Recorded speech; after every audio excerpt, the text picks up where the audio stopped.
It's always great catching up with the Tony Soprano of the New England Cartel, Tyson Chartier, back here on the program. Tyson, how are you on this Thanksgiving week?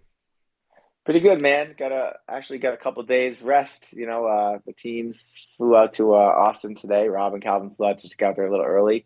We're gonna do Nice. Thanksgiving with Calvin's family down in Texas. So I got a couple days, and everybody else just fought. So I got a couple days off here until I fly out on Friday. Yeah, nice to recharge the batteries. Let's start first with Rob. You mentioned it there. Rob Font got his fight with Deiveson Figueiredo. Just as far as getting him as an opponent, was that a bit surprising? We had heard some rumblings about him moving up to 35. What was sort of your reaction on getting Deiveson as the opponent? We were stoked. After we had the Yanez fight, we were out back. The UFC told us wait for the press conference at the end, so we had to watch like two or three more fights. And he was like, what do you think is next? And I said, honestly, you could call out Figgy. It makes sense because everybody around us, like, it wouldn't have made sense for them to fight us. It's a former champion, a big name. Rob likes fighting those 25ers coming up. Rob's a big 35er. So we liked the matchup. We liked the name value. We thought it made sense at the time, but and then we ended up getting the Song Yudong fight, and then that transition to Sandhagen. So yeah, we were excited when they finally reached out and they said that hey, he is moving up. And apparently, what we were told is that he got like, I guess, a few options. He got like three names, and he chose us. So Okay. that puts a little chip on your shoulder too. So knowing that the former champ chose us adds a little fuel to the fire. That's good. Were there any other opponents in the mix, or was it always Davison?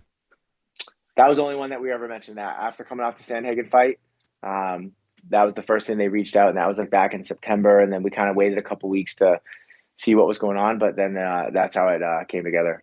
Okay, that makes sense. By the way, I think I probably asked you this before, but do you ever get the sense when like fighters like Rob, who stepped up to fight Sandhagen, not easy to do on such short notice, do you ever feel like they kind of, appreciate that, or is it just like they take it like any other fight? I was always curious about that.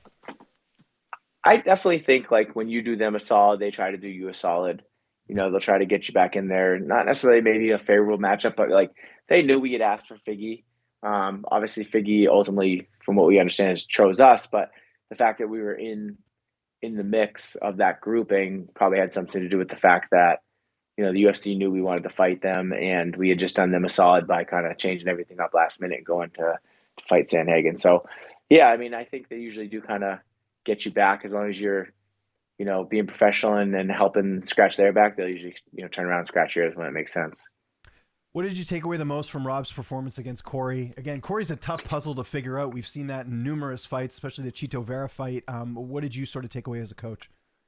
Yeah, I mean, I think a lot of people took that fight and they're like, "Oh, Rob's got no wrestling." The reality is, Rob does have great wrestling, even wrestling defense. I think it was just an off night. I think we changed some things a little bit in the gym. We did ramp up the wrestling a little bit, focus on the defense and stuff. Um, but really, I think it was like a good reminder that like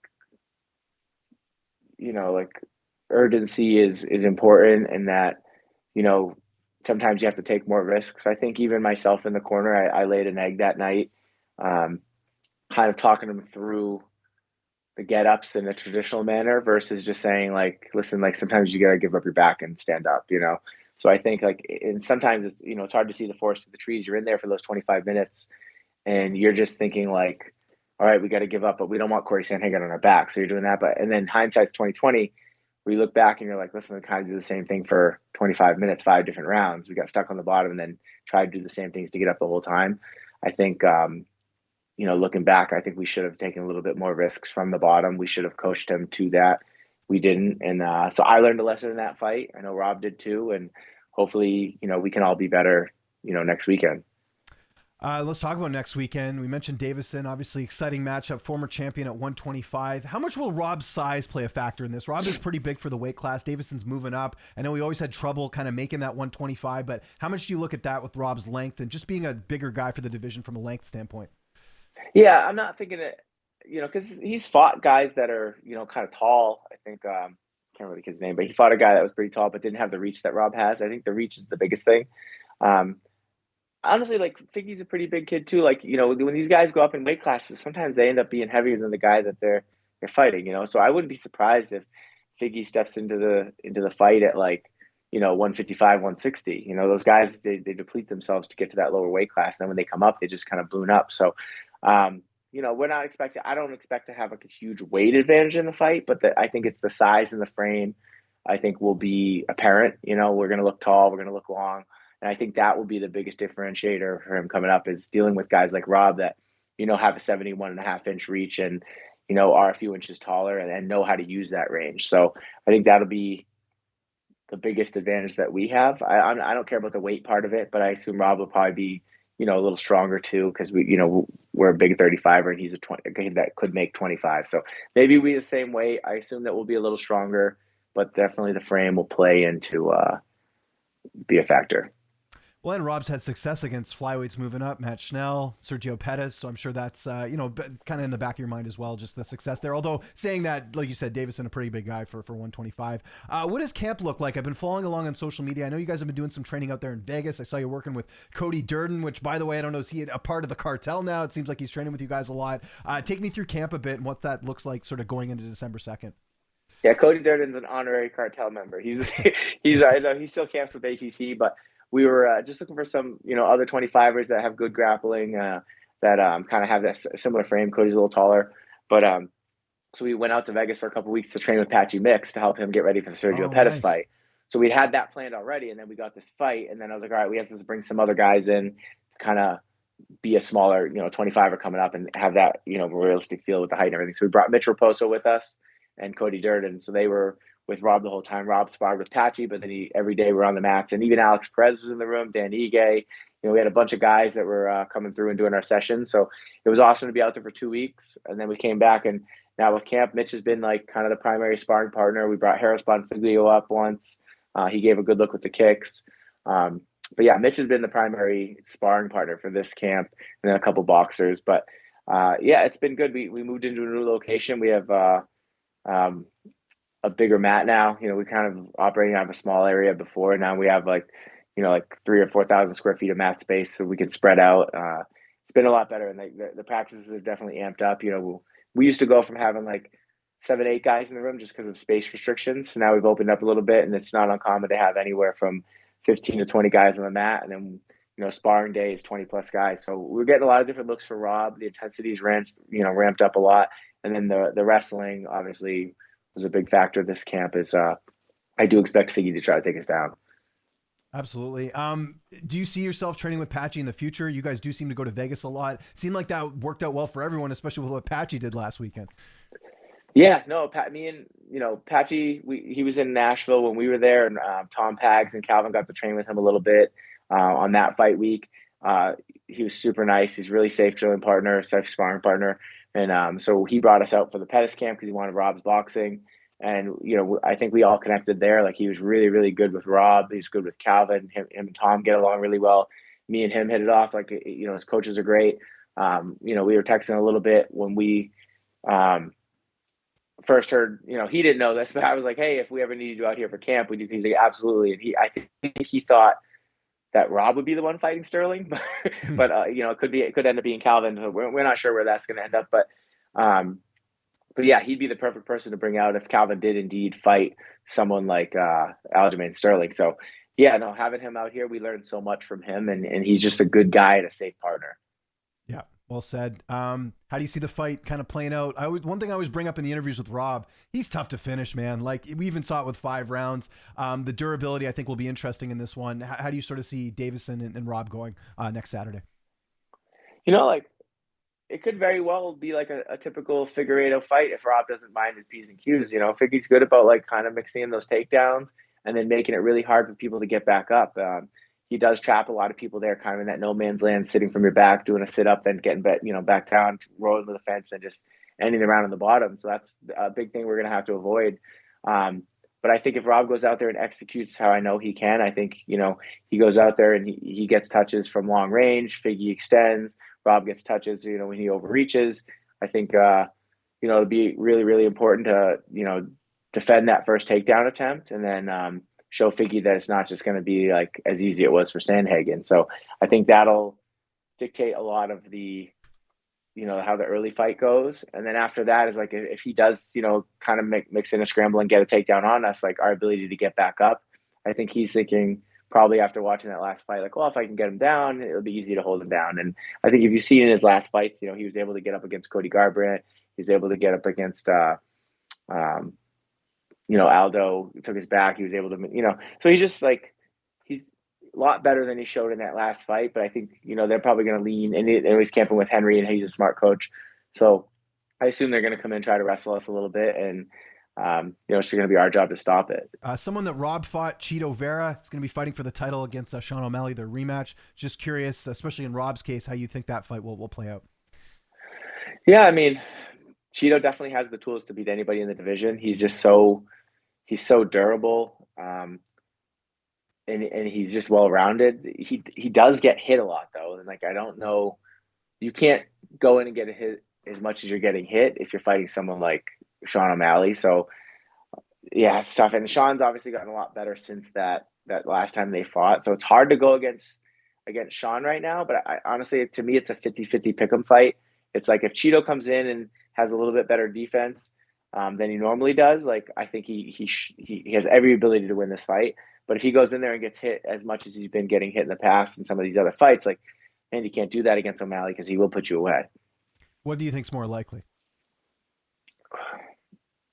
I mean, defense is the hardest thing to shore up. So it's like I don't imagine Cheeto, but Cheeto's also durable, obviously. But I feel like probably O'Malley, just because his strengths with Cheeto's weaknesses, not the weaknesses for Cheeto, but yeah, I got to go with O'Malley just because I think that Cheeto's defense could be the issue in this fight, and you can't have lack of defense against someone like Sean O'Malley. Well said, Coach. Calvin Kattar. It's been, I think, a year and a month since we last saw him in the cage. I know he had a pretty tough injury in that fight with Arnold Allen. What's the latest, Coach? Is he ready to go? Is he recovering? What's going on? Yeah, we're ready to jump into camp. We're just finishing up PT. I it's hard to say a month, but like, the UFC was talking to us about, I know Aljamain Sterling said this already, so it wasn't like breaking news, but they were mentioning Aljamain. We were like, yeah, we'll fight Aljo. And it was just a matter of like trying to find the card that it got put on. For us, end of March is perfect. I heard there's like an Atlantic City card coming to the end of March. Kattar versus Aljo in Atlantic City would make a lot of sense because he's from New York. We're in Boston. Let's just drive down there and do it on the beach. I think that would make a lot of sense. But, who knows? Now he's calling out Max Holloway. There's a lot of moving parts in there that are way above my pay grade. So if we don't end up getting him, who knows? Probably get someone like Bryce Mitchell or something like that. Like, it doesn't matter. Calvin will fight anybody. I think there's a lot more upside to fighting a former champion like Aljo, but if it ends up being someone like Bryce Mitchell or something like that, like, I'm very confident anybody that wants to take Calvin down is going to have a long night. And I'm excited to see him get back in there. He's worked really hard over the last year, came back from a major injury. It's like you look at his Tapology and it says 2 losses in a row, but like, he really did beat, Emmett. And then the last fight didn't really happen. It was like one round of like a close round, and then he got hurt and the fight was over. So I think in my eyes, it's like we beat Emmett, we didn't really fight Allen, and now we're going to come back and try to get, a third win in a row. Yeah, I wanted to ask you about that Arnold Allen fight because I get a lot of flack when I mention this, but I watched the fight. It looked like an injury to me. It was sort of premature as far as the stoppage. Not to say that Allen wasn't doing well, but a lot of fans, for whatever reason, don't look at it that way. Does that bother you, where they're kind of not looking at the fact that the guy got injured? It's not like Allen was the one that injured him in that fight. Yeah, I mean, fans are going to do what the fans are going to do, but like, I don't look at that fight as a loss. On my point of view is like, we beat Giga, then we beat Emmett, and now our next fight we're going for 3 in a row. Like that, it's almost like that fight didn't happen. Yeah. It's no different than when someone gets poked in the eye and the fight doesn't happen. It's like, you can't, especially when you look at like Calvin's a slow starter traditionally, and he comes on strong, especially in a 5-round fight. Like, I think people expected Calvin to probably have his roughest moments in the first or the second, but then come on big like he does. So it's like, you can't really look at those first 4 minutes and think it meant much, because it wasn't like Calvin, Arnold had one big flurry against the fence. Calvin didn't get hit clean by any of them, but it's like that probably was going to win him the round just because Calvin was back against the fence. But other than that, nothing really happened. So it would really be cool to see those guys run it back and see how the fight would really play out. Because I think it'd be a great fight. Arnold Allen. Then people are going to look at how Arnold did against Max. It's like, yeah, but styles make fights. MMA math doesn't work like that. Yeah, everyone fights something, Yeah. So I really think like all these guys can beat each other in the top 10. But like I would love to get him back in there against Allen. But who knows how that'll play out. I know he's fighting Evloev, and who knows where we're gonna fight. But that I could see that fight happening again because it didn't really happen. Yeah. Well, the UFC kind of did that with Jan and Rakic, right? They're fighting on that Toronto card. Similar situation where they had sort of a close fight and then Rakic blew out his knee, right? So at least And the I think UFC that's probably what they're doing with Yair and Ortega, Ortega, probably, that's right? the rumor. Yeah, exactly. That's the Yeah. rumor. So yeah, we'll see what Yeah. happens there. What do you make of USADA leaving the UFC? I don't know if how that impacts you as a coach, but what was your reaction to hearing that? I mean, it's indifferent because they say it's going to be the same standards, like the same protocols in terms of like what's illegal, what isn't illegal. I think there was times where like, because I mean, we went through it with Rob when he had like, we had WADA and USADA telling us that we took something orally to fail this test, and we're like, no, we didn't. We didn't take this. And so I did like a big research paper. I spent like 35 hours over the course of a couple of days researching all this. And I went to them with a presentation, and I'm like, listen, this is something that he put on his skin. And we gave all our shampoo, our lotion, everything. And then they went and they were like, no, it's something you put in your mouth. I was like, it isn't. Like, I have documents and receipts for everything we did. And we were able to prove them wrong. And it was like silly situations like that, like where their science was flawed. I actually we went to like a thing and they admitted like, yeah, our science was wrong. We're changing the rule now. So, but like if it didn't have someone like me there doing that, like Rob would have been suspended for 2 years. The Garbrandt fight would have been no contest. So like it was situations like that were like, all right, like this is not the spirit of why we're doing this. Like we don't want guys taking steroids and EPO and stuff like that. That's great, test. But like when someone has like a picogram of this or that, or they took the wrong Adderall and filled out the wrong form on fight week, it was still in their system. It's like, all right, slow down. They're not going to win a fight because they were taking Adderall and they have it's just, there's a lot of Yeah. frustrations around it. So I'm hoping that Jeff and Donna and the team above them get with this new guy, I think it's Piro or whatever, and they take out the frustrations that the fighter was having, make it no nonsense, and just make it better for the fighters. Because right now it's like they have to update their thing. If you're not there, it's like hopefully the app will be better. They'll use common sense when addressing adverse findings, and then suspensions won't roll out automatically, and it'll be like a common sense feel to it. So we'll see how it goes. Okay, last question. I know I'm cutting into your Thanksgiving. Who do you got coming up on the come up at your gym? Anyone we should be keeping an eye on? Anyone has any upcoming fights? Let me know sort of the lowdown on what do you got cooking at the cartel. Yeah, I mean, right now it's like he was supposed to fight a couple weeks ago, but his opponent got sick in the locker room, which is Mitroposo. He's got 3 wins in a row since and all by finish since the Contender Series. The kid's on fire. I think he's even going to go out to Mexico with Amir to help him get ready for his fight there, so stay at elevation for a little bit. The kid's a stud. He belongs in the UFC, so we just got to get him there. And then obviously the guys that just got in, like Brendan Marat and Angel Pacheco and Connor Matthews, they'll all be making their debut probably in Q1 or early Q2. And then Chris Matino, man, that kid, like that fight he had with O'Malley aged well now because he that was a fun fight. And then he lost the next one. But since then, he's 3 wins in a row, all by finish. Since leaving the UFC, like he's a person they need to bring back. Like he's super exciting. He's everything they want in a fight. He's going to move forward, throw strikes, sprawl and brawl, and he's like fun to watch, And he's been in there with probably one of the best strikers in the world in Sean O'Malley, and he made it a fun fight. Like he's probably one of Sean O'Malley's most fun fights he's had. He belongs back in the UFC, so that's really a mission of ours is to get Mitch and Matino back in there, and then that's first order of business. Tyson, thanks for doing this, man. We're looking forward to Rob's fight next Saturday. Anyone you want to thank before we get out of here? Anything you want to mention about your gym or the cartel? I saw you guys are having a Black Friday sale on your cartel merch, which, by the way, I'm a proud owner of one of those shirts. There you go. I'm glad they posted that. Yeah, I know we work with Athlete Studio on that, so they post all that stuff. Yeah, obviously, First Form, these guys, they've been nothing but great to us over the last couple of years. They're like family. We always rep them. Good supplements, great swag. Every month we're getting new stuff. So yeah, I know. And just thank everybody that supports these kids on the cartel. Like they're all working hard, and it's cool for them to get the recognition that they're getting now.